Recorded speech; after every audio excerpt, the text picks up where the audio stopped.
Góðir áhrendur, velkomnir í 95. þáttinn af Sjónslausum 50 dögum. Við sitjum hér í stúdíóið að kvöldi miðgudags. Þátturinn fer í loftið í fyrramálið á 15. mótni eins og er við hæfi. Og það er óhætt að segja að það sé allt á fullu í pólitíkinni og það var hent sprengju hér inn í umræðuna fyrir 3 dögum síðar þegar Einar Þorsteinsson upplýsti í spursmálum Stefáns Einars hjá Morgunblaðinu að þess væri að vænta að uppfæriður samgöngusáttmáli yrði undirritaður, samgöngusáttmáli höfuðborgarsvæðisins. Síðan þau förum nú betur yfir þá sögu hér á eftir. En það er gaman að því að umræðan er komin algjörlega á fullt. Spursmál Morgunblaðsins byrjuðu fyrir viku síðan með viðtali við Einar Þorsteinsson borgarstjóra og Ásmundur Einar Daðason verður hjá Stefán Einari á væntanlega morgun, frekar en hinn, fyrir loftið á föstudaginn væntanlega. Viljinn kom úr sumarfríi mánaðamótin og er búinn að vera á útopnu síðan með hverja góðu greininguna á fætur annarri. Hlaðvörpin sem tóku sér hvíld yfir hásumarið eru komin á fullt aftur, en mörg þeirra, eins og við, héldu takti í gegnum sumarið og það er alveg til fyrirmyndar, þannig að það vantaði gefni fyrir fólk að hlusta og það er áhugavert, finnst mér, að hlustun á hlaðvörpin virðist bara halda í gegnum sumarið. Margir halda að fólk vilji taka sér frí frá umræðum stjórnmál. Það virðist alls ekki vera. En þetta, þeir einu sem er ekki byrjaðir komnir í gírinn er það ekki Silfrið? Er það enn í gangi hjá Ríkisútvarpinu? Já, það er ekki alveg vitað. Þetta er ferðið þetta þannig að vera á mánudagskvöld klukkan 22:17 held ég. Þá glemdist þátturinn svona. Já, hann er lent aldrei svona utan garðs, Já, fallið milli skips og bryggju. Þannig að ef einhver er upp á í efstaleiti að hlusta þá ætti nú að íhuga það að færa þáttinn aftur í svona tímaslott sem að einhvert áhorf að ráði verður á. já, við að fá okkur til að sjá þetta. Við getum þá verið í sjónvarpsútsendingu líka. Já, það vanir menn. Verðum við ekki að byrja á samgöngusáttmála höfuðborgarsvæðisins? Það er líklega ekki annað hægt. Ég ætla þó að nefna áður en við förum að stað með það fyrir þessa stóra mál að hér í lok síðasta þáttar þá nefndi ég nú einhver atriði sem að voru órædd. En þú hefur aldrei verið til í að kaupa 90 mínútna kassettu. Þú veist kannski ekki að það eru til. Nei, bara kassettur eru 60 mínútur. Já, og heldur þau við það með litla upptökutæki eitt hérna og verða þess vegna allur að yða þegar það styttist í 60 mínúturnar. En það voru þannig nokkur mál, þar með talið ástandið í Bretlandi sem er svakalegt. Ef tími gefst til, hérna á eftir nefnir það kannski aðeins, en það barst ábending frá hlustanda að það væri tilefni til að taka sér þátt þetta mál og málfrelsi og svona hvernig vegið er að borgaralegum réttindum á Vesturlöndum. Og ég held að það sé bara ágætis hugmynd. Já, ég held að það sé alveg þess virði því að staðan sem er að teiknast upp til dæmis í Bretlandi, hún er þannig að manni hefði ekki óa fyrir því. Ég er ekki viss um að Orwell hafi rennt í grunn að þetta geti endað með þeim hætti sem nú stefnir í. Og ekki bara stefnir í, er orðið. Já. Það er bara verið að dæma fólk í fangelsi fyrir Facebook-statusa. Já, fyrir Facebook-statusa þá var maður dæmdur í fangelsi til langstíma bara í gær eða fyrradag fyrir að öskra á lögregluhund, annar maður fyrir að æpa á lögregluþjóna, strákur sem að horfði á óeirðir var ákærður, 2 samkynhneigðir menn á leið heim úr bingó voru handteknir fyrir að staldra við og horfa á lætin sem voru í gangi og ákærðir. Þannig að þetta er orðið mjög skuggalegt þegar að menn eiga þá að hægt að lenda í steinunum í 2-3 ár fyrir það að hafa horft á óeirðir eða skrifað eitthvað á Facebook eða deilt brandara á Twitter. Þetta er algjörlega ótrúlegt og maður einhvern veginn svona, þetta er einhver veröld sem að maður hefði ekki trúað í að við getum fundið okkur í. Á sama tíma eru fangelsin í Bretlandi yfirfull Þannig að nú eru þeir að reyna að taka upp það kerfi að losa menn út fyrr. Þeir eru búin að setja í 40% af sínum tíma til að hleypa öðrum að, af því að þeir afgreiða þetta núna á færibandi. 50.000 manns á síðustu 10 árum hafa verið dæmdir eða að minnsta kosti ákærðir í Bretlandi fyrir orðræðu. Og núna kerir þetta alveg um þörbak með Sunak og þessum sólarhings réttarhöldum til að senda menn í yfir fullu fangilsin. Þess að það er verið að samanburðurinn oft á því hverjum er verið að leipa út morðingjum, öðgurum og svo framvegis til þess að búið til pláss fyrir Fólk með lyklaborð. fólk með lyklaborð. Já, já. Þetta er óhugulegt. En við kannski bara tökum góða umræðum þetta við tækifæri því nú þurfum við að gera þessum. Nú þurfum við að tala um raunverulega óhugnarlegan hlut. Já, og það er nú ekkert orðum aukið hjá þér, Bergþór. Við erum búin að tala um þetta og með flokkurinn núna í mörg ár frá því að þetta varð fyrst til. Og við höfum reynt hvað við gátum, bæði í umræðu á Alþingi, í fjölmiðlum og með beinum samtölum með þingmenn stjórnarliðsins til að reyna að leiðum fyrir sjónir hvers konar glapræði þetta var sem þeim fór út í.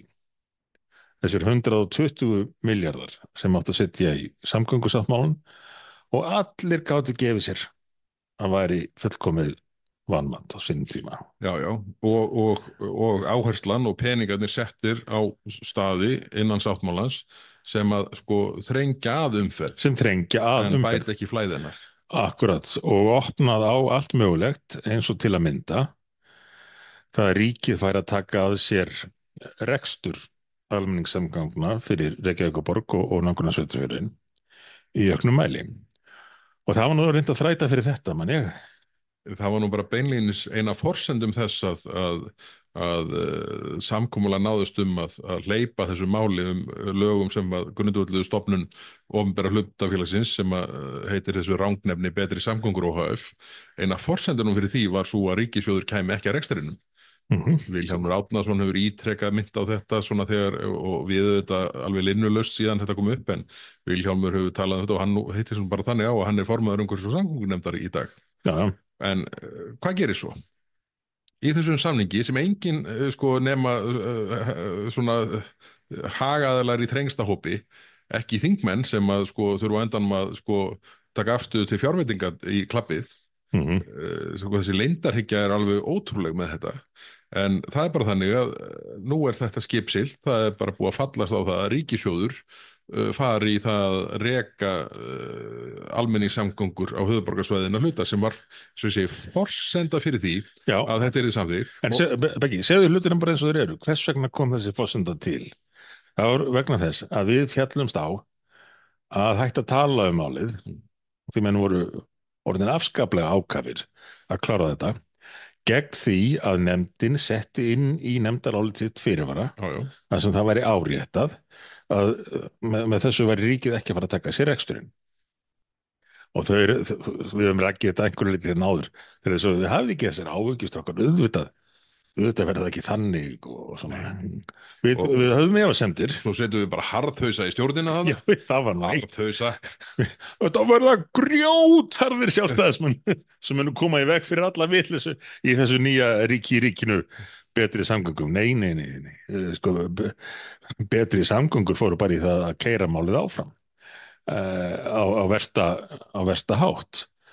En þarna fellist þér á að setja inn þennan fyrirvara til þess að koma í veg fyrir að það væri hægt að flækja ríkið óhóflega inn í óarðbær og óæskilega áform.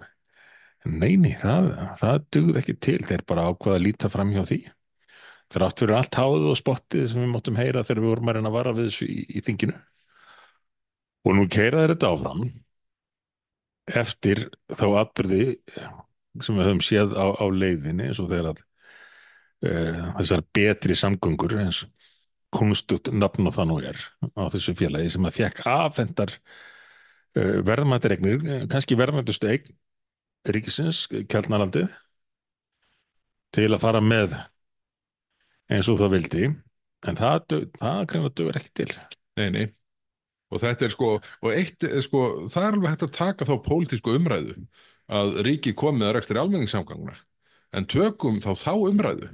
Ekki gera það með þessum hætti að binda ríkissjóð til þessa á grundvelli einhverjar vinnu sem er unnin í einhverjum sko lokuðum klúbb út í bæ.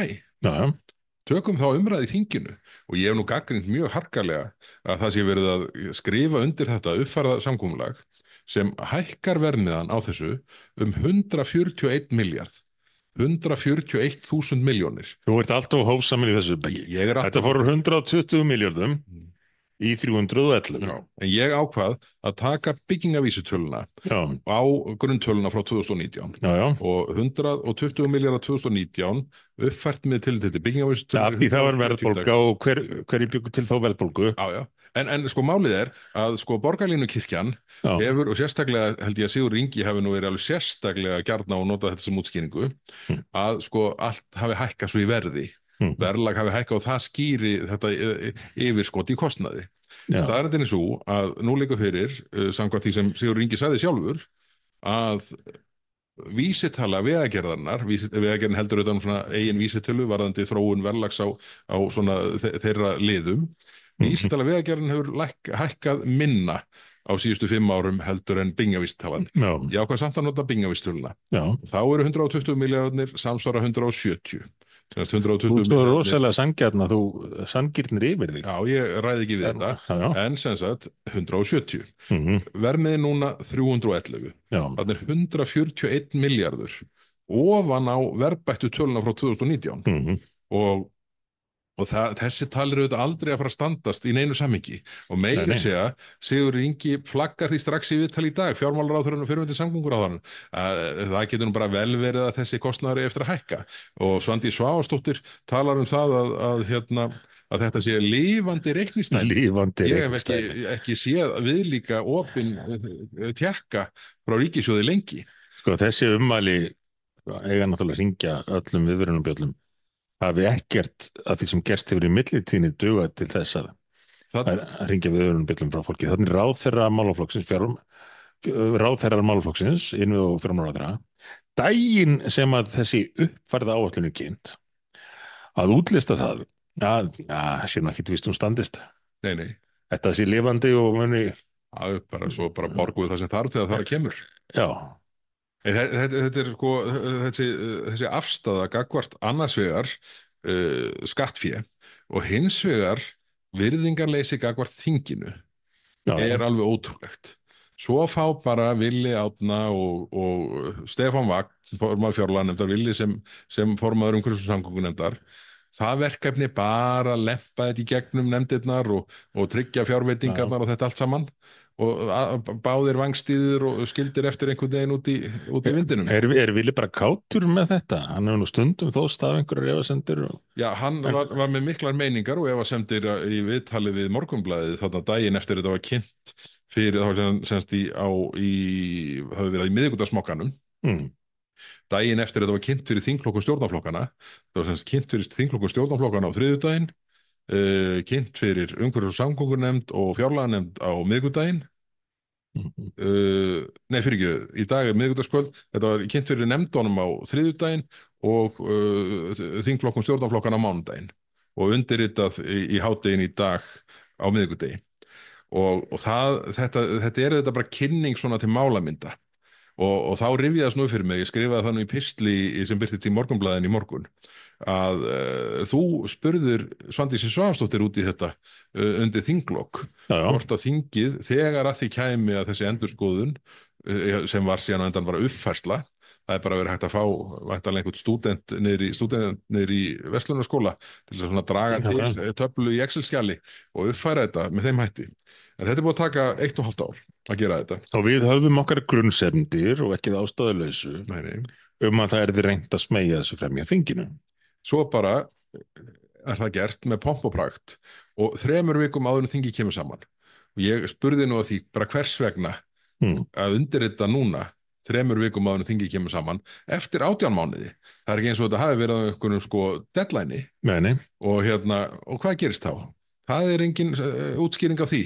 Það voru sennilega bara margir í sumafrí í júli til að ná að gera þetta þegar sko þetta hirfi eða kæmist ekki í fréttir í raun sko. Mm. Þannig að þetta er alveg ótrúleg staða.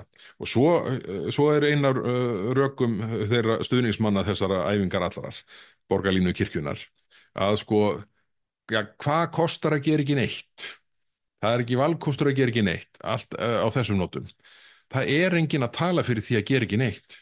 Nei, Ekki nei. nokkur maður. Það blasa við vandamálin og vandamálin hafa þetta verið viðvarandi og vaksandi alveg síðan vinstri meirihlutin í Reykjavíkurborg og vinstri stjórnin Jóhann Steingríms til allra óheilla gerði sérstakt samkomulag framkvæmdastopp til 10 ára Já, árið 2011 minnum að það hefur verið sem gilti þá vantanlega til 2021 út af það er engar stórframkvæmdir í Reykjavík en ríkissjóður myndi setja milljarð í almenningssamgöngur á þessum tímabili. já, já. Það skilaði engu. Það skilaði engu, nei. Engu. Það verða að fá að koma aðeins betur inn á það á eftir, en hvað aðalatrið með þetta sem hún segir, það er búin að koma hún í djúpa hólu, hættu þá að grafa. Já, já, það væri kostur. Það væri mikill kostur og við höldum áfram að rekja svona innihald í þessu og allt það brjálaði sem þar byrtist. Þá finnst mér að við þurfum aðeins að rifja það upp. Hvernig þessi endurskoðun eða, réttar sagt, uppfærsla, eins og þeir vilja kalla það, samgöngusáttmálans kom til. Það var þegar við höfum verið að gagnrýna þetta allandskeið og það var byrjað að koma á daginn þar sem að við vörðum við og allir áttu að geta gefið sér að það var ekkert að marka áætlanirnar. Það var ekki byrjað að stinga niður skóplu fyrir þessa borgarlínu og hún var samt komin langt fram á áætlun. Og þá, á þeim tíma, mátti þáverandi fjármálaráðherra eiga það að hann sagði, þetta er ekki í samræmi við það sem við samþykktum og lögðum upp með og nú tel ég bara að það verði að endurskoða þessi áform. Sá fjármálaráðherra hét og heitir en í öðru hlutverki Bjarni Benediktsson. Viðbrögðin frá ríkinu í ríkinu sem að þessi sömu menn voru búin að búa til betri samgöngum voru svona nánast að snupra ráðherrann og segja neini, það þarf nú ekkert að endurskoða neina áform mér. En það er alveg sjálfsagt mál að uppfæra sáttmálan til að svona leiðrétta kostnaðarmat og slíkt. Þannig að fjármálaráðherrann sem að fór upp í ræðustölu á Alþingi og mætti viðtöl og sagði þetta gengur nú ekki svona sko að meðan séu komin svona langt fram úr áætlun strax og fór fram á endurskoðun, hann lendir í því að það er ekki áformin er ekki endurskoðuð í þeim breytt og það er bætt við þau og kostnaðurinn er aukinn og svo mætir hann núna í dag á þennan sérkennilega blaðamannafund og veitir viðtöl og lýsir þessu bara sem Þau sátur og þetta ég sá mynd frá þessu þegar það var bara eins og þau var á sakamannabekk. já. En þarna kemur sami maður nú í hlutverki fórstjóra og fagnar þessu mjög og innviðar á þennan talaði um að þetta væri hátíðastund fyrir lýðræðið. Ég veit ekki hvort hann vísi það sem að VG benti á þegar þessi endurnýjaða ríkisstjórn var mynduð að nú er þetta borgarlínan tryggð. Guðmundur Ingi lagði mikla áherslu á þetta þegar hann var að kynna þáttöku sína í þessari stjórn og fjármálaráðherra nýi sagði að í dag væri við á rosalega frábærum stað. Rosalega frábærum stað. Á þessum fundi það sem verið var að kynna þann niðurstöðu. Orðaði þetta svona? Já. Að fyrirkomulag sem aldrei hélt vatni og var þegar farið langt fram úr áætlun og fyrirverandi fjármálaráðherra sagði þetta gengur ekki, það þarf að endurskoða þetta. Það var ekki endurskoðað, það var uppfært og krafist meiri peninga og svo mæta þessir ráðherrar í dag og segja að þetta sé stórkostlega stund fyrir lýðræði alveg frábært og bara leysi öll mál. Við reynda að sendum Alþingi fingurinn. Það er gott fyrir lýðræðið. bara rétt fyrir setningu Alþingis þá er þetta afgreitt með þessum hætti. En sko ég hef einhvern veginn á tilfinningunni eftir að lesa það sem Bjarni Benediktsson forsætisráðherra hefur sagt að sko það sé svona einhver svona teknokrati sem sé allsráðandi í viðbröðum hans og afstöðu. Núna virðist honum, hann talaði nefnilega svona skynsamlega að þetta bara væri allt farið úr böndunum og það yrði að endurskoða þetta. Já, við með þessi rósuðum honum hana. Við bara rósuðum Við vorum honum. bara að hamast í þessu mánuðum saman og hann allt í einu kemur og segir, nei, herru, þetta er nú bara ekki í lagi. Nei, og hann átti það hrósbala skilið. Já, Þannig að svo mætir hann í dag og virðist bara það var til áætlunum var, hvað þetta færi upp í 170-80. Já, þá töldu með minna að það verið 160 milljarðar 160, sem menn já. töldu að stefni núna. Já, Nú er það 311. já, Heyrðu, en sko, núna virðist Bjarna bara líða vel með þetta að því hann heldur að sko starffræðin sé betri. Það sé búið að leggja betur saman og margfald og deila og það allt saman. Þetta sé orðið svona nær lægi.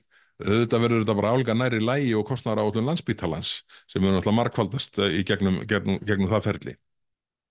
En það er mjög skrítið að einhvern veginn að þetta sé sáluhjálparatriðið hjá forsætisráðherra.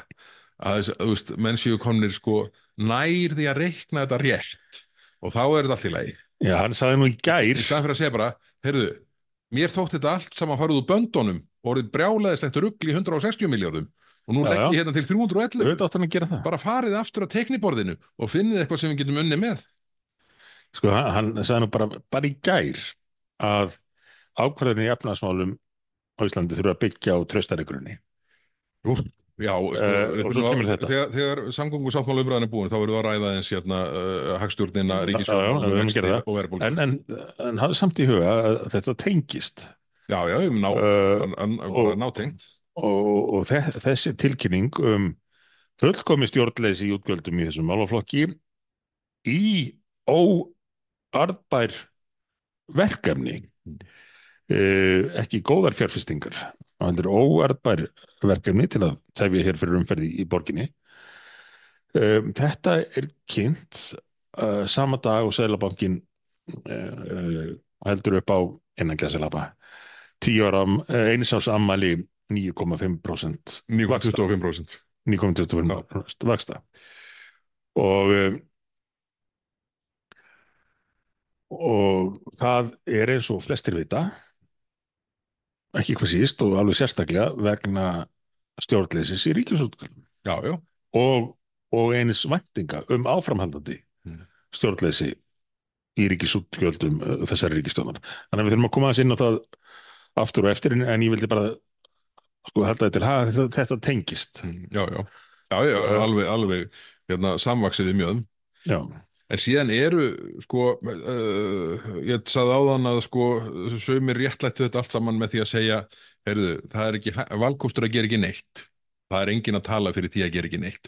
Þórarinn Hjartarson hefur til dæmis Þórarinn Hjartarson umferðarverkfræðingur hefur til dæmis verið að tala lengi á mjög skynsömum nótum. Félagsskapur sem hann er hlutað samgöngu fyrir alla hefur gert það sömuleiðis. Þórarinn var í viðtali á Bylgjunni í gær þriðjudag þar sem hann fóð bara af mikilli skynsemi yfir þetta. Þar sem hann dró fram hversu hægt gengur með stofnbrautaframkvæmdirnar og miðað við þann vöxt sem er framundan í fjölda bíla og götunum og þetta allt saman og þróun íbúafjölda þá þarf að grípa til aðgerða á stoppvegakerfinu og það er það sem Reykjavíkurborg þvælist fyrir með öllum tildangum ráðum. Sjáu nú bara, það sem áunnist hefur í því, það er ekki neitt. Verkefnin sem er hérna tilgreint í kynningunni að hafi nú aldeilis bara undir hvað hefur áunnist 2019 til 2024 og undir stoppvegum þá er það Vesturlandsvegur, það er Skarhólabraut, Hafravarsvegur í fyrsta lagi, öðru lagi Reykjanesbraut, Kaldárselsvegur og Krýsuvíkurvegur og í þriðja lagi Suðurlandsvegur, það er Bæjarhóls Vesturlandsvegur. Heyrðu, það hitti bara þannig á að þessi þrjú verk í kynningunni árið 2019 var sérstaklega tilgreint að þau væru ekki að fá flýtingu vegna þessa samkomulags. Þau voru bara felld undir samkomulagi 2019 til að hækka töluna í stoppvegaframkvæmdunum. Þetta var bara til þess að falsa samanburðin á stoppvegaframkvæmdunum samanborið við borgarlínubrjálæðið. Heyrðu, og þessar þrjár framkvæmdir eru þetta búnar, en það hefðu þær verið búnar hvort sem er. Þær voru bara Já, hluti af gömlu já, samgönguáætluninni. já, já. Heyrðu, og þá kemur eina stofnbrautaverkefnið sem hefur mjakast, sem var raunverulega sko frá upphafi partur af samgöngusáttmálum 2019. Og Mm. það er semst Arnarnesvegur, þetta er Rjúpnavegur Breiðholtsbraut er nafnið á því. Mm. Og þetta er framkvæmd sem er í gangi núna. Já, Árið 2019, hvað skildi nú hafa staðið í framkvæmdatöflunni þá? Verklok 2021. já, Ef ég flett upp hvað stóð í kynningunni í morgun. já. Verklok 2026. Hófst 2023. Hófst 2 árum eftir að það hefði verið tilgreint sem lokið í upplegginu 2019. Eru menn bara farin að sjá sér hag í því að tefja verkefni Það er til að geta akkurat, notað þessum tilli ástæðu með hinnu? það er akkurat það sem virðist vera að gerast, að menn tefja stofnbrautaverkefnin eins og nokkur kostur er Já, til þess að segja, heyrðu, hér er allt í köku. Sjáuð umferðartafirnar. Það er bara umferðin, menn það er bara allir stopp. Og þess vegna þurfum við borgarlínu. já, Þetta já. er sko slík misnotkun á stöðunni sem fyrirtækið, betri samgöngur OHF hafa, Já. og að þér virðist samgönguráðuneytir á þeirra og vegagerðin. Þetta er algjörlega galin staða, og þetta er sama, það hafa sérstaklega skrifað inn í framhaldsnefndarálit umhverfis- og samgöngunefndar á sín tíma, frekar að það hafi verið væntanlega fjárlaganefndar, í tengslum við samþykkt á lagana sem grunduðu stofnun betri samgöngun OHF, að það ætti að vera algjört forgangsverkefni annars vegar að ganga í mislæg gatnamót við Bústaðaveg og Reykjanesbraut, Mhm. og það er ennþá, það er aftar, það er fjærið Já, já. í framkvæmdi í dag heldur en þá. Og hvað skildi hitt hafa verið? Nútímavæðing, snjallvæðing umferðarljósa, Sem að átt að gera fyrir mörgum árum síðan. sem er ódýrasti hlutin, eða allavega einn af ódýrasti Já, já. hlutum þessar áætlunar. Heyrðu, það er bara þannig að menn vilja ekki bæta umferðarflæði, að því þá tapa menn vandamálinu. Þá Nákvæmlega. tapa menn vandamálinu sem er réttlætingin fyrir öllu brjálæðinu. Svo Sæbrautin í Reykjavík. Maður lendir á öllum ljósum á rauðu. Þetta er sko Það er- vestun. Algjörlega. Og þetta, ég held að þú sett ekki að íkja. Gönguljósin á Miklubrautinni. Ég held alveg ekki Það það. er bara bráða ærist við að hugsa um það. Sko, ástæðan fyrir því að þú ert, það er ekki hægt að saka þig samsæriskenningar eða slíkt, er svo að þetta er beinilins yfirlýst stefna borgarinnar að þrengja að umferðinni og tefja fyrir henni. Vegna þess að borgin vill neyða fólk til að nota aðra samgöngukosti þó að þeir kostir séu enn ekki til staðar. Uh, Þetta kemur meiri sér fram í skýrslu dönsku ráðgjafana sem að unnu að undirbúningi borgarlínu, var ekki COVID. Jú, bara sagt svart á hvítu. Já, ef að það á að vera hægt að fá fólk til að nota þessa borgarlínu, þá mun þurfa að þrengjað annarri umferð til að gera fólki erfiðara fyrir að komast leiðar sinnar í fjölskyldubílum. Bara sjáum bara hvað hefur verið gert undanfærin ár. Áforminu það að taka aðra akreina, til dæmis á Suðurlandsbrautinni, undir sérrými fyrir borgarlínustrætóin. Já, það er víða það sem að taka tvær akreinar, eina í hvora átt. Miklu víðar. Og síðan bara fækkun bílastæða, hækkun bílastæðagjalda, og þetta er allt saman. Það er alltaf saman brunni. Já, þetta er allt með sama endapunkt. Fólk sekta sko í heimreiðinni heima hjá sér á sínu eigin bílastæði. Það er náttúrulega ótrúlega, maður sér fréttir þessu á og til. Já, þannig að það er öllum bröðum beitt til þess að svona knýja á að reyna einhvern veginn að pína fólk til þess að selja bílinn sinn í þessu hatri reynlega á fjölskyldubílnum, helst að samgöngum áta Íslendinga. En ef menn ímynda sér það að borgarlínan muni á einhvern nátt greiða fyrir samgöngum og þá léttist einhvað umferðinni, þá er það mikill misskilningur. Því að borgarlínan, eins og ég nefndi, vísaði þessa dönsku skýrslu, er til þess ætluð að þrengjað umferðinni og pína þig, svona eins og í Austur Þýskalandi í den, pína þig til þess að nota þær samgöngur sem að ríkið býður þér upp á og ætlast til að þú sem góður borgari notir. Þeir læri þetta af Evrópusambandinu, nú hefur verið að reyna að pína fólk sem vill fljúga með flugvél í játburðarlistir. Og þetta innleiðu við eins og bjánar. algjörlega fráleitt. En ég ætlaði ég glemt að koma inn á áðan þetta atriði sem að eins og sumir segja, það er ekki valkostur að gera ekki neitt og það er auðvitað enginn að tala fyrir því. En síðan eru sko nokkrir sem ég er búin að heyra viðtöl við. Það hafa verið að segja svona efnislega, heyrðu, þetta er nú betra heldur en sáttmálinn 2019. Það er nú bara, svona, það er ýmsar skynsamlegar ákvarðanir þarna sem að gera þennan sáttmála sem var að vera undirritað í dag betri heldur en 2019 sáttmálan. Og maður, nú, já, hvað er það? Svona, ef þú nefnir eitthvað. Já. Þá er það til dæmis það að áætla núna að svokallaður Miklubrautarstokkur verði jarðgöng. Heyrðu, þessi Miklubrautarstokkur var fullkomið rugl. Já, það vissu það allir. Já, það vissu það raunverulega allir. Og sko, það var algjörlega útilokað að grafa í sundur þetta svæði árum saman með engin áform það með hvað hætti umferðin sem þarf að fara þetta í gegn og er í gegn og ekki mat á neinum kostnaði inn í heildarmyndinni sem af því kynna hljótast. En þetta þýðir þá að í stað þess að búti stokk, og þú mátt kannski útskýra fyrir þeim sem heima sitja munin þarna, en í stað þess að búti stokk sem var ekki framkvæmanlegt, að þá er ég bara að grafa heilung jarðgöng undir miðju Reykjavíkur. Já, og bara, sko, stokkurinn, það að hverfa frá hugmynd sem var óframkvæmanlegt. Ég held að þessi hugmynd stokkinn hafi svona verið næst því eins og ætla að skiptum vél í bíl á 90 km hraða. Já. Bara, það gengur ekki. Það sjá þau allir. Og það að, sko, slík ákvörðun hafi verið, sko, tekin á þessum 5 árum og að það sé einhver sérstök, sko, réttlæting eða útskýring sem á að leiða það út að þessi samgöngusáttmáli sé nú miklu skynsamlegri. Já. Það er auðvitað ekki boðlegt í umræðuna. Og sama er, sko, síðan er verið að tala sko, það átt Sæbrautarstokkurinn. Þetta hafi nú bara verið einhver svona skellt inn einhverju tölu að 2019 sem að menn sáu bara einhver staðar í einhverju línuriti eða svo, einhverju skjali upp í fjármálaráðandi. Heyrðu, það var bara þannig. Þá var áætlað að þeir að koma borgarlínu strætóunum þarna yfir Sæbrautina, Reykjanesbrautina á mislægum gatnamótum.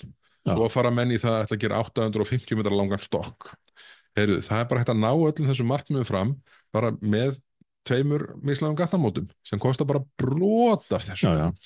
Gerum þetta skynsamlega, hættum þessari þvælu og ég held að líka ekki ennþá fyrir hver nýtur afraksturs af sölu lóða sem kunna vera til við þessa stokkagerð.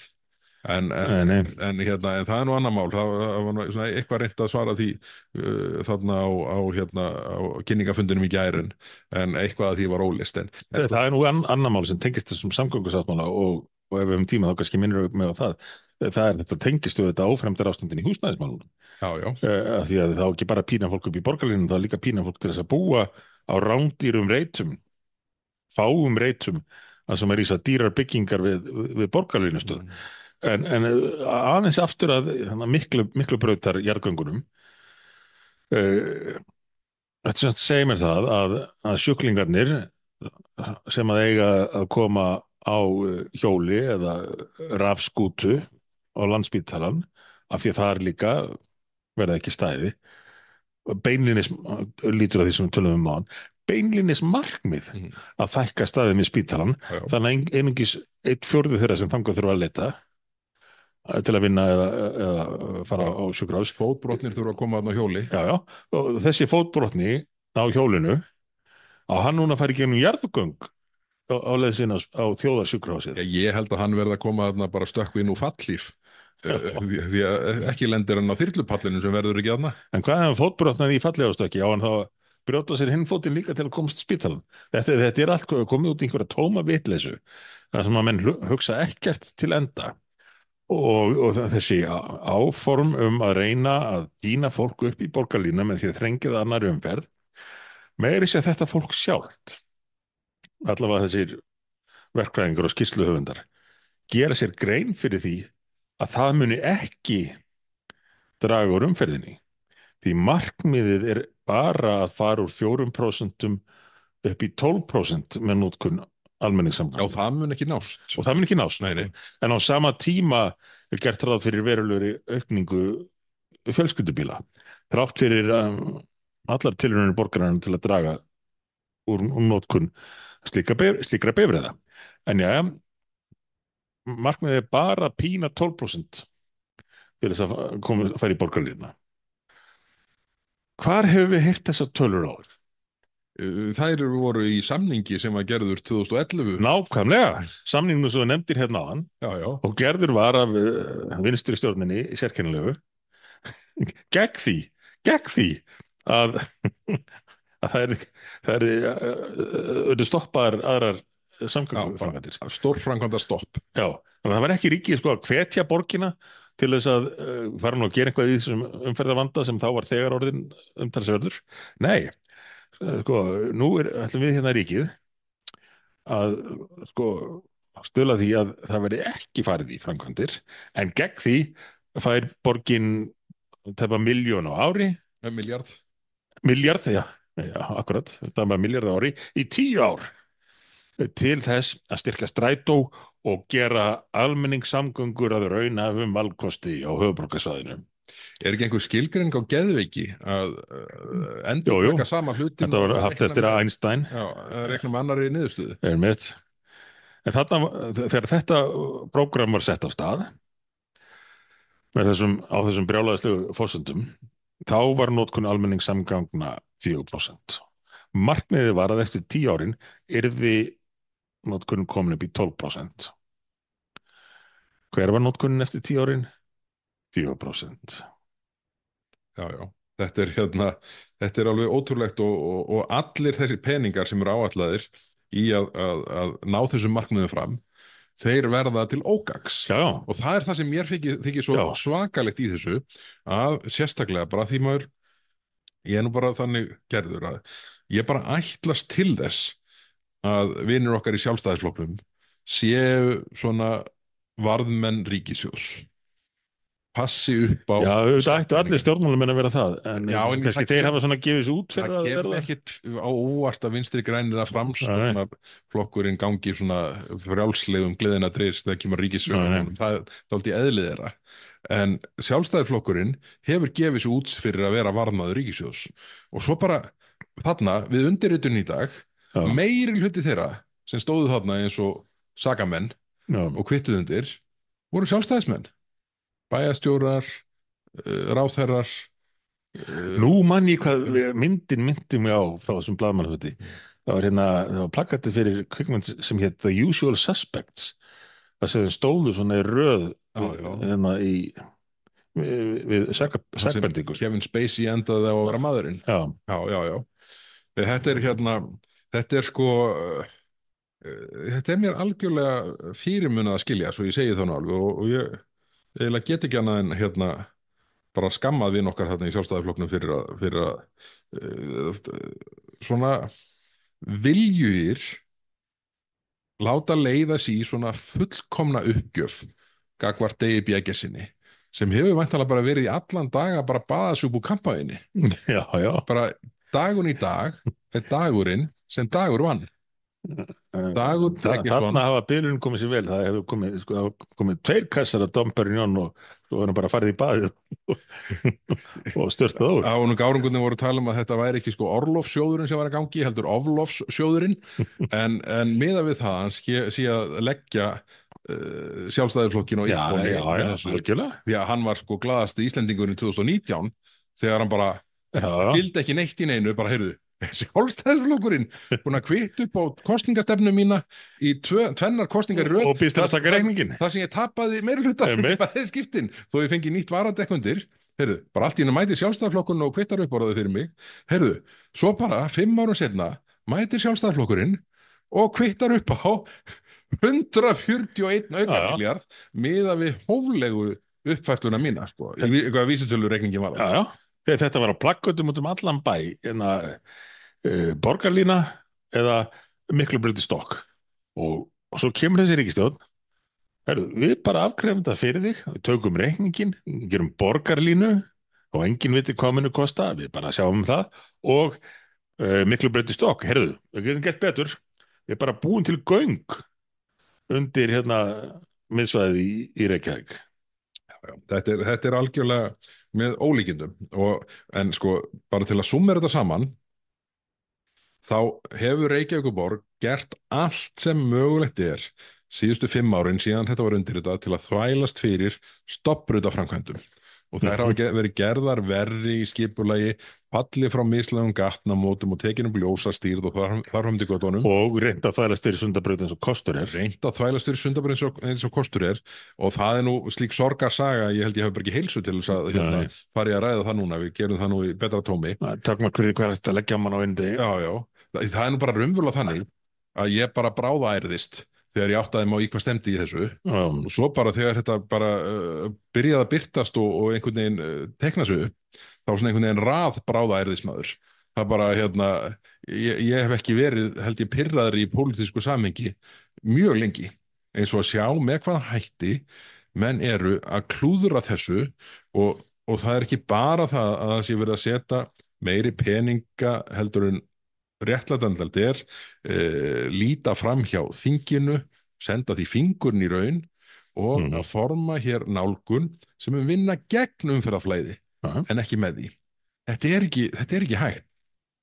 En þetta er nú svona, við skulum láta það er nóg annað að ræða. Það er ekki bara þessi mál, það var nú hluta því ákvörðum að svona raðbráðaerðist síðustu daga. já. Það var vaxta ákvörðunadagur í Seðlabankans í morgun, og það er nú eitt og annað sem hefur komið fram í viðtölum og kommentum í dag sem að við verðum að nefna. En það var eins og þú sagðir áðan, ársammæli 9,25% stýrivaxta sem að gekk í garð núna, og það er, Sigurður Hannesson steig nú svona af krafti inn í umræðuna og talaði fyrir því að þyrfti að leiða saman ríkisstjórnina og Seðlabankann til að ramma inn lausnir í þessum efnum, því að það er auðvitað þannig að stór partur af þessu vandamáli sem við stöndum frammi fyrir er auðvitað gegndarlaus útgjaldavöxtur ríkissjóðs, það hvernig ríkisstjórnin svona hagaði málum í gegnum COVID-faraldurinn, og síðan sjáum við bara, það er enn bætt í þegar við blasir öllum að ríkissjóður verður að svona fara að herða sultarólina, ef svo má segja. Já. Og þá mæta ráðherrarnir hver á fætur öðrum í aðdraganda kosningavetrar og lýsa yfir miklum útgjaldaauka í sínum ranni. Og ég veit ekki með hvaða hætti, sko, það kom mér ekkert á óvart í morgun Ásgeir Jónsson skildi ákveða að lækka ekki stýrivextina, og ég saði nú reyndar í þessum pistli mínum í Morgunblaðinu að það væri mest að furða með það hvern virðingarleysi sem að skattfé væri sýnt í þessum ákvörðunum um samgöngusáttmálann, Já. að Seðlabankinn bara hækkaði ekki meginvexti sína til að sko kýla með kalda. En það var nú sem betur fyrir ekki gert. Nei, en forsætisráðherrann og fjármálaráðherra til margra ára hefur verið að kynna hagfræðikenningar sínar eins og við ræddum hérna í síðasta þætti, og skrifaði hérna til dæmis á X í umræðum verðbólgu hefur því verið fleygt fram. Þetta gerist held ég eftir við tókum síðast þátt. Í umræðum verðbólgu hefur því verið fleygt fram að ríkisfjármálin séu helst í orsakavaldurinn. Orsakavaldur er reyndar ekki til sem orði í íslensku, af því orsakavaldur þýðir orsaka-orsök, en segir mann meini áhrifavaldurinn. Að ríkisfjármálin séu helst í áhrifavaldurinn og talað um gegndarlaus ríkisútgjöld innan gæsalappa. Hverju mætli þetta sé beint? Þeir sem vilja vinna málstaðnum gagn þurfa að byggja staðhæfingar sínar á traustum grunni. Og svo skrifar hann einhver pistil um þetta á stjórnarnarsvefinn, og við nefndum nú áður. Er sem sagt forsætisráðherra sá sem stýrið í hvað er á vef forsætisráðuneytisins, af því að það virðist ekki vera þannig í utanríkisráðuneytinu. Bara gott að vita. Já, þegar að Bjarni var í utanríkisráðuneytinu, og þetta gerist nú með ráðherra sko, en þegar hann var í utanríkisráðuneytinu þá komu helst fréttir af honum á X þar sem hann var að segja frá því hvaða erlenda sendimann hann hafði hitt hann daginn og farið vel á með þeim, og þeir rætt hvað löndin ættu margt sameiginlegt. En þetta held ég sé frá Bjarnar beint. Því þetta er í samræmi við það sem hann hefur verið að segja, þessa nýju kenningu hans, sem að fellur nú ekki að svona hefðbundnum hagfræðikenningum, og allra síst þeim kenningum sem að voru nú ofan á einhverju liti í sjálfstæðisflokknum frá hagfræðingum af þeim kantinum, gamla hægri kantinum. Og ég nefndi hér í síðasta, þar síðast þetta Milton Friedman sem að var nú vitnaði í hérna oft áður og maður má gaggrina hann kannski fyrir eitt og annað. Ég skrifaði ritgerð og fikk mjög góða einkunn fyrir það sem ég svona gaggrindi að einhverju leyti hagfræðikenningar Miltons Friedman en hann var þó sammála held í flestum hagfræðingum að stærsti þátturinn í verðbólguþróun, verðbólgumyndun væri peningaprentun umfram útgjöld ríkisins. Og ég nefndi hérna ákveðna frasa frá honum og nú ætla ég að gera tilraun í beinni útsendingu, ég veit ekki hvort þetta tekst, að gera tilraun til þess að spila klippa því það sem hann er að tala um þetta, aðtöfum hvort hann nær hérna í gegn. Inflation is made in Washington because only Washington can create money. And any other attribution to other groups of inflation is wrong. Consumers don't produce it. Producers don't produce it. The trade unions don't produce it. Foreign sheiks don't produce it. Oil imports don't produce it. What produces it is too much government spending and too much government creation of money and nothing else. Já, þetta getur ekki verið neitt skýrar þessu afstæðu sem þarna kemur fram og þetta víðar, það hefur margir hérna, Ronald Reagan talað á þessum nótum og fleiri að þetta auðvitað ríki fyrst og fremst sem keyrir áfram verðbólguna og auki peningamagni umferð. Já, og sko allir sem einhverju máli ná gera sér grein fyrir því. Keynes sem var nú ekki á sömu línu og Milton Friedman, Keynes var töluvert á undan honum en hann var nú kannski þekktastur fyrir það að boða að ríkið ætti að auka útgjöld í kreppu til að koma hagkerfinu á stað. En þá gleyma menn iðulega því sem fylgdi á eftir næstu setningu Keynes sem var en til þess að það gangi þá þarf ríkið að spara og safna peningum og borga niður skuldirnar þau eru hagvöxtur. En þetta hefur ekki verið gert hér. Í COVID-faraldrinum þá er farið í að dæla út peningum, prenta peninga í gríð og erg og þinginu gefin fyrirheit að leið við sem komin í gegnum verstaskaprin þá verði aldeilis farið að spara og draga saman. En það var ekki gert. Þvert á móti, eins og við höfum ofta rætt hér, það var til nýtt gólf og ofan það hefur verið byggt endalaust og nýjasta dæmi sáum við í dag. Og það er dæmi sem að virðist vera eiga verið endalaust og sama dag og það er kynnt þá segja ráðherrarnir þetta gæti alveg farið töluvert umfram það sem við erum að kynna hér í dag í þessari uppfærðu áætlun. Það var ekki mikið sjálfstraust í þessum áætlunum sem að þó standi í 311 milljörðum. En þetta ég hef nú mestar áhyggjur af, við sjáum fréttir af auknum vanskilum og svona alvarleg vanskilur að aukast mjög hratt, kom fram í viðtali við framkvæmdastjóra Motus. Það þetta flótti fólks yfir í verðtryggð lán, það var ekki markmið stjórnvalda og ekki markmið Seðlabankans og hefur mjög letjandi áhrif á virkni peningastefnunnar. Og ég hræddur að svona framheldur sem horfir og við horfum á húsnæðismarkað þar sem að staðan eftir 12-18 mánuði verður að líkindum miklu verri heldur hún í dag og þykir nú mörgum staðan slæm. Þannig að ég held að verðbólguþrýstingurinn úr þeirri áttinni það er bara eftir að bæta í hann. Já, því miður. Þó að Hagstofan hafi breytt kúrs hvað reikniregluna varðar og það, sú aðgerð og ákvörðun Hagstofunar er að draga úr verðbólgunni eins og hún er birt núna. Já, það gerir það og þýðir að það lítur út fyrir svona með samanburðu önnur lönd að verðbólga hér hafi minnkað meira en hún hefur gert af því að einfallega kom nú fram í frétt held ég á Vísi að reiknireglunni var breytt þannig að verðbólga sem heldist 6,3% í júlímánuði hefði líklega verið 7% ef að áfram væri beitt sem reglu já, já, og skoðuðu bara töflu yfir verðbólgu í Evrópu, hvort sem löndin eru með eigin mynt eða ekki. Ísland sker sig úr með kannski á Tyrklandi og Rússlandi, Úkraínu. akkurat. En það er ekki að ástæðulausu.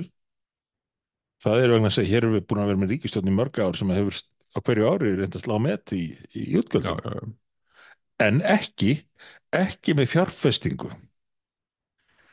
Ekki með því að fjárfesta í einhverju til framtíðar, innviðum og slíku, heldur að mestu leyti bara með rekstri, með því að gera rekstur ríkisins dýrari og dýrari. Já, já. Það er og lítill greinamunur gerður á sko, fjárfestingu og rekstri hjá þeim stjórnvöldum sem nú ráða hérna hjá okkur. Já, já. En þetta er svona hérna þetta er vandamál sem að verður allt líkjandi núna í gegnum haustið og menn auðvitað bíða, já, það er hægt að segja spenntir en ábyggilega margir með hnút í maganum. Ég get sagt frá því að ég er eitt þeirra, ég eiginlega bara kvíði því að sjá fjárlög þess árs lögð fram þarna í aðdraganda þingsetningar 10. september. Ég er hræddur að með Framsóknarflokkinn í fjármálaráðuneytinu þá nú ekki víst að það verið mikil viðspyrna, sérstaklega í ráðuneytum þeirra hvað kostnaður aðhald varðar. Ég skal bara viðurkenna fyrir þér, Bergþór, þegar ég var sem pirraðastur í dag yfir þessum uppfærða samgöngusáttmála, þá allt í einu áttaði ég mig á því hvað tímanum líður og það væri 22. ágúst og það styttist í setningu Alþingis. Það sem að fyrsta málið yrði kosningafjárlög þessara ríkisstjórnar.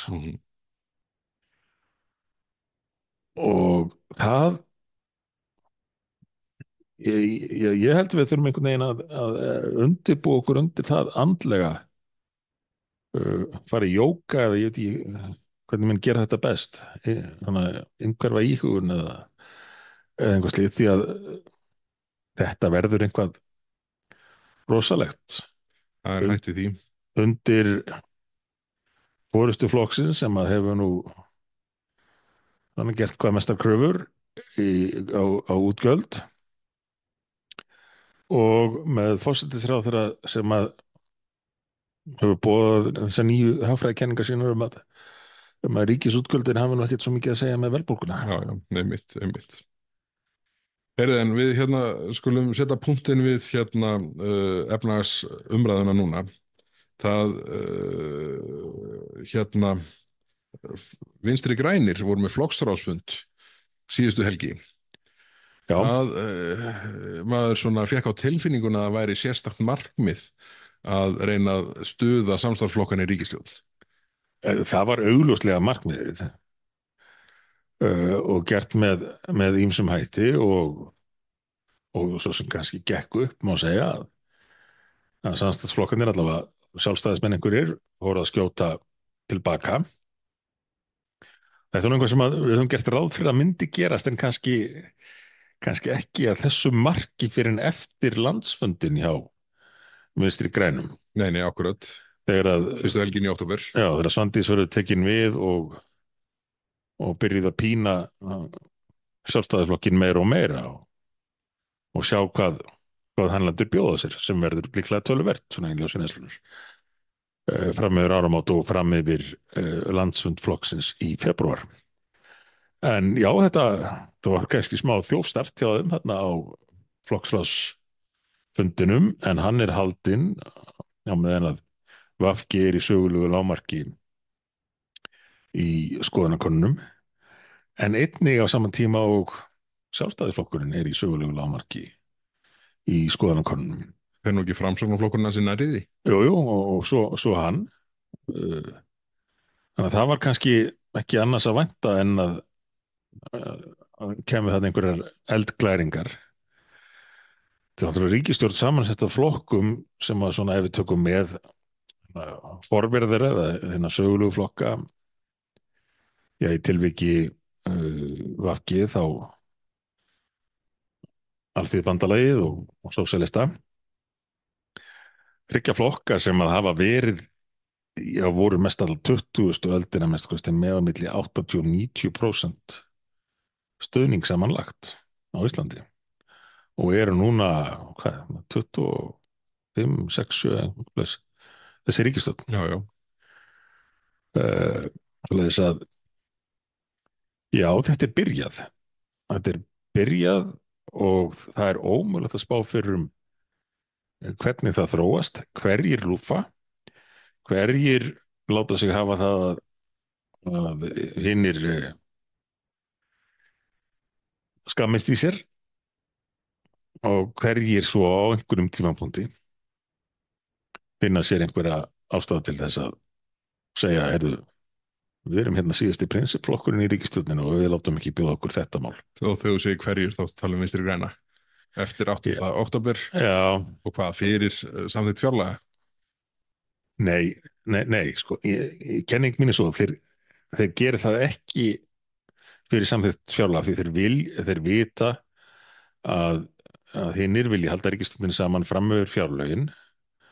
Forsætisráðherrann vilji fara í gegnum áramótin og hann vilji mæta á landsting Sjálfstæðisflokksins sem forsætisráðherra. Þetta vita Vinstri græna. Já, já. Og Þetta vita allir. Já, þetta muni þeir nýta sér og hamast í þeim vitandi það að sjálfstæðismenninni munu láta bjóða sér eitt og annað. Svo eftir þann tíma þá getur vel verið að menn finni sér einhvað mál til þess að sprengja á. Eða jafnvel að allir flokkarnir bara í sameiningu hugsa sem svo þetta er ekkert að ganga ef ekki bara að segja við sem búin að ná stórkostlegum árangur hérna og klára verkefnið og útskýra fyrir fólki að sé hvort þið er betra að hafa kosningar að vori. Jú, það menn ég alltaf þá leið, sko.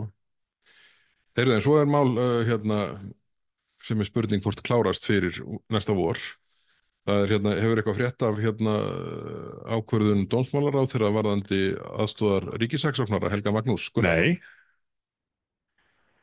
ég hef ekkert frétt af því og af fréttum að dæma virðist hann ekki hafa gert það heldur því að hann fekk þarna einhver boðum að skila aðgangslyklum og dýra dropa eitthvað, veistu hvað það er? Nei, það er eitthvað nútímalegt aðgang einhvers konar lykill eða eitthvað og bílastæði eða fartölvu og svona en svo kom bara daginn að dómsmálaráðherra var ekki búin að ákveða sig. Dómsmálaráðherra hefur útskýrt það undanfarnar vikur, það eru nú orðnar 4, að ráðherrann hafi ráðfært sig við fólk innan ráðuneytis og utan.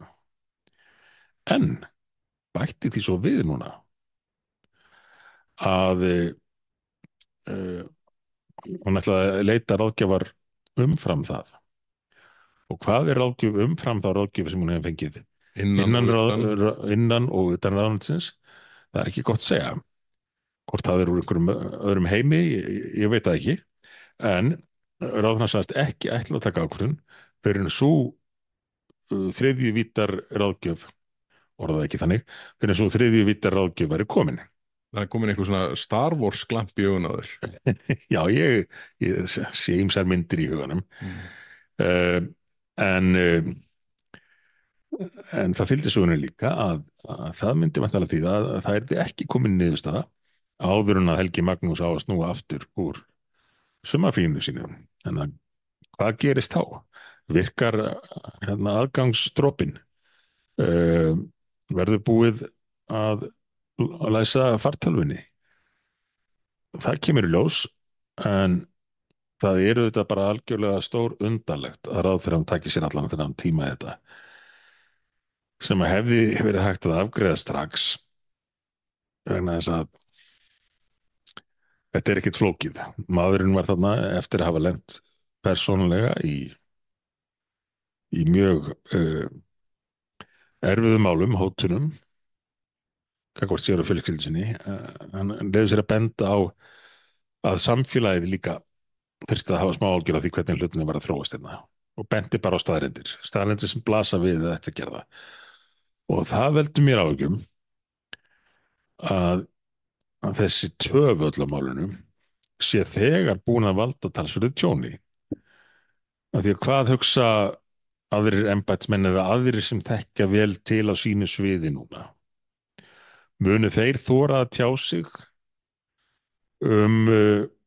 stór mál sem að eiga kannski erindi við samfélagið?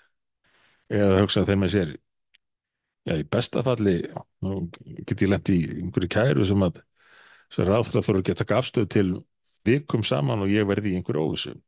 Kannski bara best að sleppa því og segja ekki neitt. En þannig að ef að Guðrún Hafsteinsdóttir dómsmálaráðherra ætlar að leita ráða í Star Wars umhverfinu, þá er ekki líklegast að ráðinu verði þá do or do not, there is no try.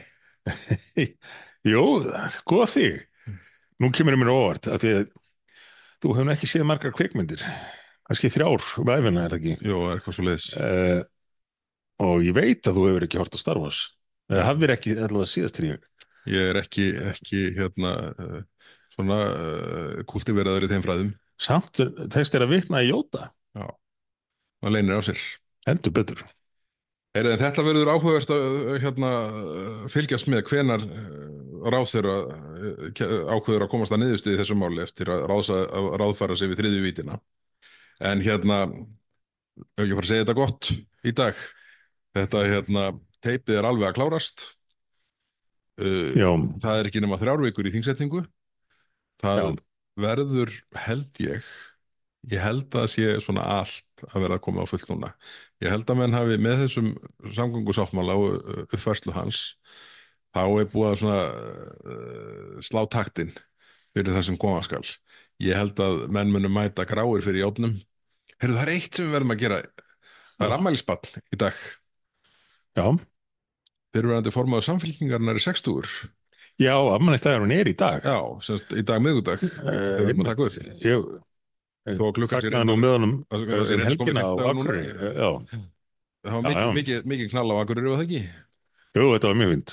Við óskum lofa til hamingju, þú hefur væntanlega gert það rækilega. Ég sá einhverjar á samfélagsmiðlum að þú hafðir í öllu falli kallað fram húrra hróp með íslenskum hætti til heiðurs afmælisbarninu. Ég gerði það og þetta var bara einn ágætasta samkoma. Og Logi fór þarna á kostum og sýndi gamla takta og dansaði með skreiðjöklum á meðan þeir spiluðu. Og ýmsir sem gaman var að ræða við í þessu samkvæmi. En afmælið er semst í dag, já, og við. Í dag verðandi miðvikudagur þótt að sé 50. þáttur. Við erum að taka upp eins og sagðir hér í upphafi á miðvikudagskvöldi og sendum Lóu Einarssyni og öðrum afmælisbörnum dagsins Kærar kveðjur. Nú verður þetta eiginlega að hefði þetta nú, þetta flett upp hverju sinni, hver á afmæli. Já. Og það er nú okkar besti Jón átti líka afmæli í dag sem við séðum vöfflukaffið fyrir okkur. Já, hann afmæli í dag. Já.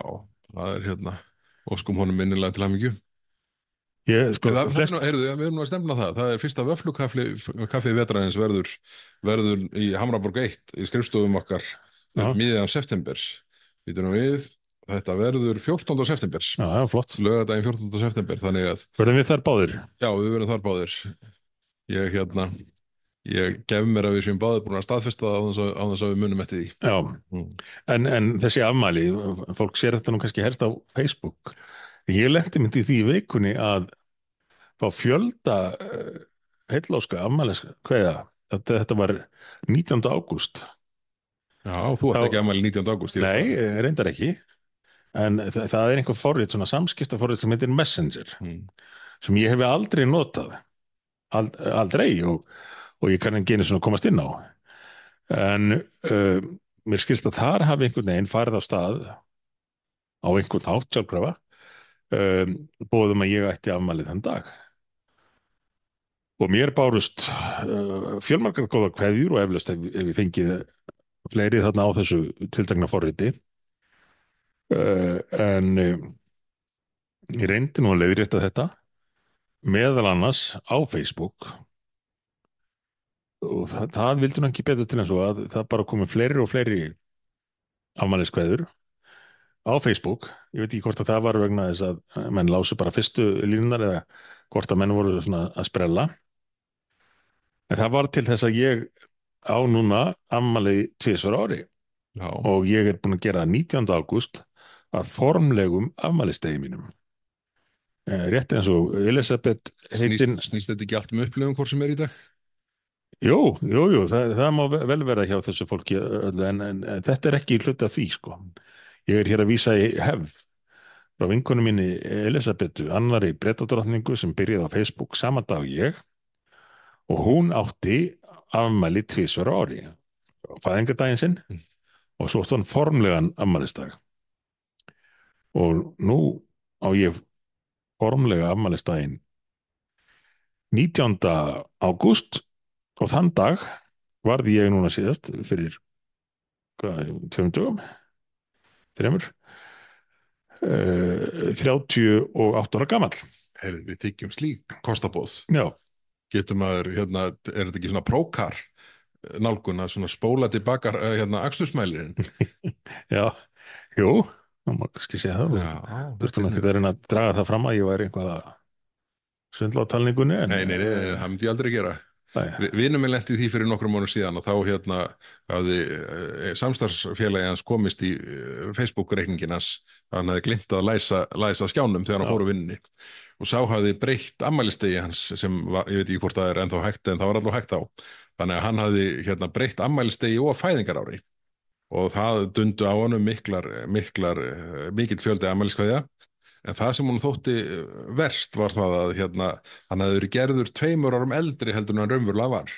Og það sem hún sárnaði var það að fólk sem hefði verið með honum í bekk í grunnskóla hefði bara á þess að blikna metið sem svo að það væri nú sennilega bara alveg lógískt að maðurinn hefði verið 2 árum eftir í skóla. og það voru svona særindin sem sköpuðust en þetta var vel útfærið djókur. Heyrið en kæru áhorfendur, við ætlum að segja þetta gott í dag.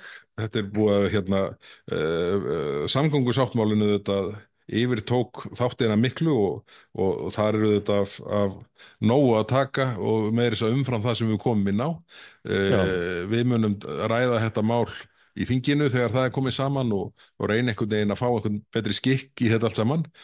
Hagsmunir eru gríðarlegir, þetta er ekki bara útgjaldahlutin, heldur er það líka tjónið sem verður á umferðarflæði innan höfuðborgarsvæðisins og svo þarf þetta að fara að slá í klárin hvað Sundabrautina varðar.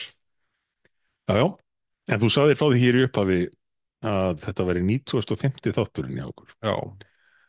Sem því að það styttist í þann 100. og þá ætluðu að gera einhver sérstakt.